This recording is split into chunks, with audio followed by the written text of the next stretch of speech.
and joining me now is Labor strategist and Sky News contributor. He contributes a lot, actually, Bruce Hawker. Thank you. Now, great to see you. Let's talk about the year that was and the year ahead. 2016, many are saying good riddance. Yep. I think it's been one of those disrupting years in technology, in politics, in media. And I think it's all given us a little bit to think about, at the very least. What about in our political realm?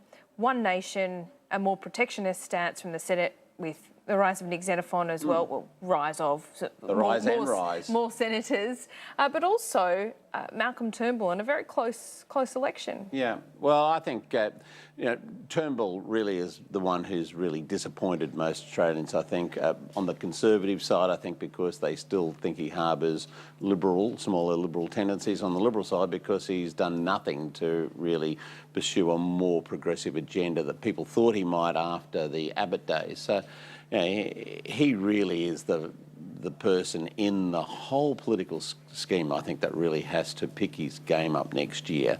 But what about Bill Shorten as well? Because we've seen survey after survey. Yes, Labor are ahead in the polls. So another survey out this week from ANU where Bill Shorten's personal popularity is not anywhere near Malcolm Turnbull still. And there's still a lot of doubts about Bill Shorten actually being Prime Minister material.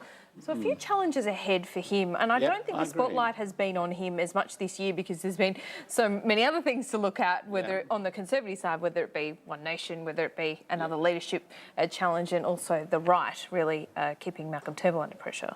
Well, yeah, exactly. I mean, Cory Bernardi and co have really kept him in the corner, and I think it's been very hard for him to go out and be anything that he probably feels he should be. Look, I take the point about Bill Shorten. I think he was in many ways the beneficiary of the poor performance by Malcolm Turnbull, but to his credit, he exploited that and ran a good campaign and came within a whisker of actually winning the election. So that, I think, has brought him a fair bit of grace within the party. I'm not sure how things would have gone for him had they lost the election. Certainly there was a lot of talk about, some people moving, and certainly Anthony Albanese has been suggested as somebody who would have challenged. Is he as safe as we think? Because these things often, let's be honest, flip on a few bad few bad polls. Yeah, well, no one, I think, in politics is safe. Absolutely, as they say, a week in politics is a long time. It's a day these days. Yeah, that's one little cycle. I think you've got to say that nobody is safe in politics. No one can rest on their laurels. Certainly, I don't think Shorten would be trying to do that, and I don't think to be fair, Turnbull is either. I think he wants to try to push an agenda, but I don't think he can because of the way his party operates. But I think on the Conservative side, Bruce, and sorry to interrupt you here, that there is, a less obvious leadership candidate after Malcolm Turnbull. There's no obvious one. I mean, Julie Bishop, Scott Morrison, names that are thrown around, but on the Labor side, there's always kind of the elbow effect. Yeah, there is that. And I think Shorten's got to be aware of that, and he's got to stand up. No doubt he is. And I'm sure he is. and I think he's got to make sure that this year this coming year is one where he actually starts to seriously impress the electorate in his own right and starts to really get some of those preferred prime ministerial numbers up. On the government side, though, and you mentioned One Nation before, this is where I think it's very interesting because there aren't any real obvious challenges to Turnbull.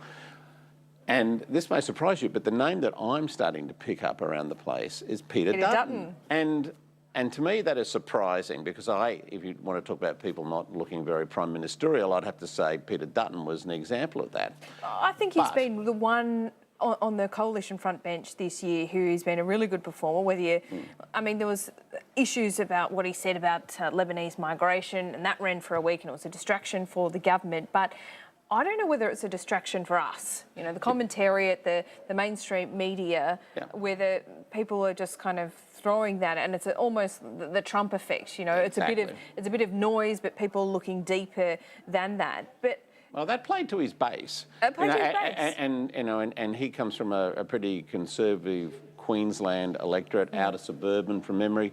One where One Nation... It's out of Brisbane.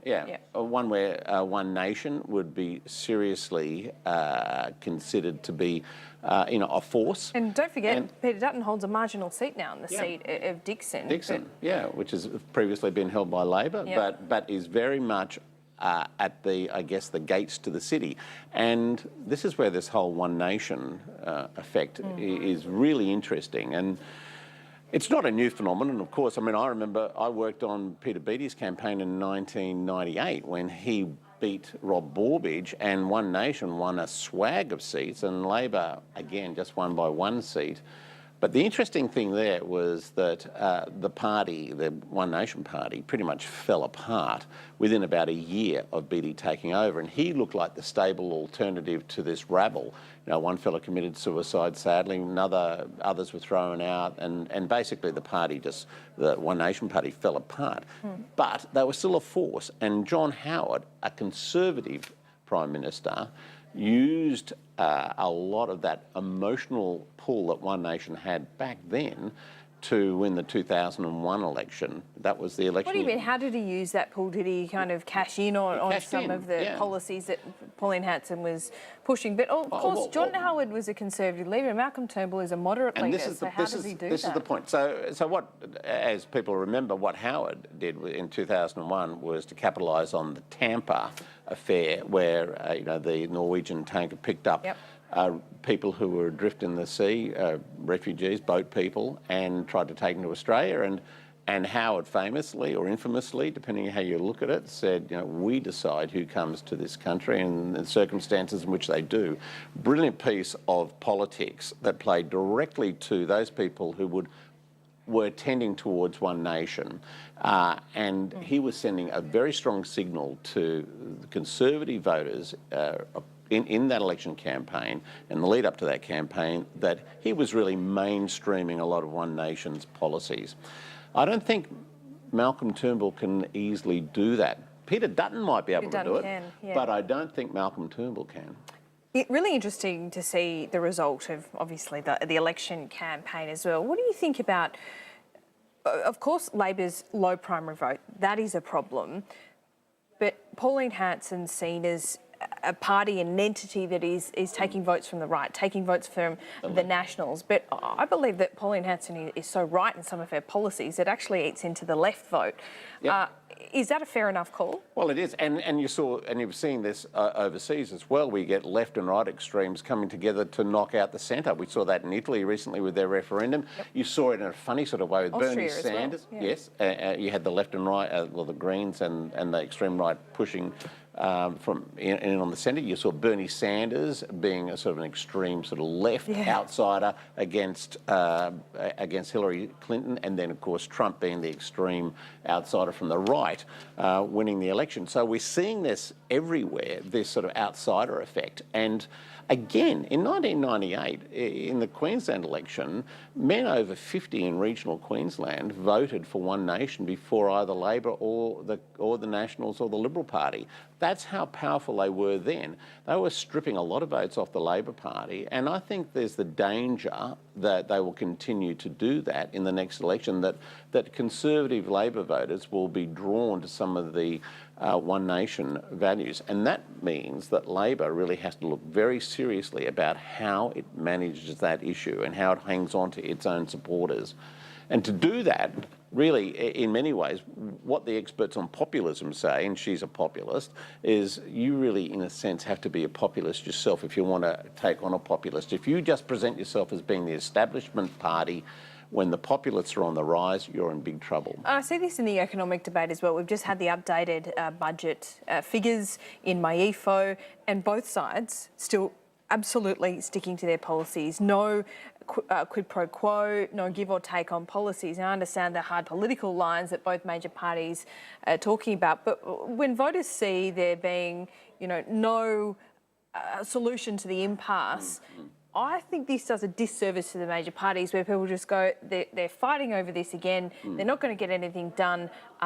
Let's look at the minor parties, because that's where the government is negotiating with the Senate crossbench. So how does that work next year? And every now and then they come up with a sensible solution. I mean, it was Hanson. With a lot of horse trading. But it was Hanson when the backpackers tax came along and said, well, I'm just split the difference. One saying... Well, it was the Greens in the end, though, and that's a problem to Labor, because... And there was Di Natale has proven himself to be very pragmatic. very pragmatic, and it was basically him and Hanson Yes, again, yeah, the right. Greens and the populist right, coming together to solve that issue. So, I mean, I think that's something that both major parties have to look at very seriously. They have to look like they're the people that can be sensible, grab the middle ground, like John Key in New Zealand. He was a very successful middle of politics leader who left on his own terms because he looked like a sensible sort of a person. Yeah, and he didn't have to deal with any kind of federation or state issues either, state premiers. But you know, he's not got it. Didn't have it so easy, but New Zealand is a little bit of an easier political solution when it comes to tax reform. But Bruce, let me ask you one final question. Predictions for 2017? I think it's going to be a very bumpy year for Malcolm Turnbull. I don't think we're going to see much relief for him. I think we're going to see more of the same in terms of the Senate being a very disruptive body in Australian politics. And I think we're probably going to see One Nation continue to surge to the point where they're going to be a very interesting factor in both the Queensland and the West Australian elections. Yeah, West Australia will be the first indication as well. Well, for what it's worth, my prediction is that I think same-sex marriage will pass some way, somehow in 2017. Wow, that's perhaps a very call. brave prediction, but Very big call. well, it's what, the 21st of December. We heard it here. Yeah. Okay, Bruce Hawker, Merry Christmas. Great to talk to you all year. We'll see you back next year. Thank you.